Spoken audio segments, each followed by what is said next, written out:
Last Saturday, I ventured into the unknown, deciding to experience my first psychedelic trip with 15 grams of medium-strength psilocybe truffles. Having never used psychedelics before, I drew confidence from my previous non-recreational experiences with MDMA. The setting was carefully prepared. A cozy bed with cushions, a few activities within arm's reach, like a guitar and watercolor supplies, and music ready to accompany the journey. I made sure to write the words "Observe" calmly on a paper and hung it in front of me. I ingested the truffles at 14:30, blending them in warm water, then mashing and consuming them. About 45 minutes later, the first subtle effects began. Patterns appeared on the wall, and I noticed the room breathing. This slow buildup caught me by surprise as my mind remained clear, and I could still plan and think normally.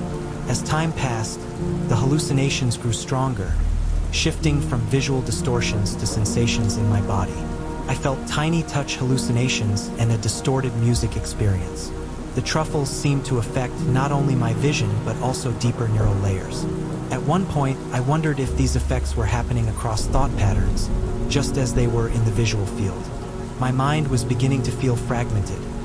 Small parts of thought occasionally bubbled up and out of existence, like boiling water.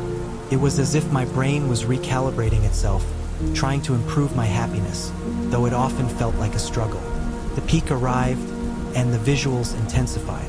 It was as though I was falling through a cosmic wormhole, with the music and hallucinations merging into a powerful sensory storm.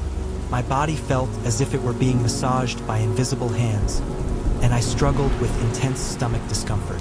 Despite this, I focused on the experience, riding out the storm of sensations with a mixture of discomfort and awe.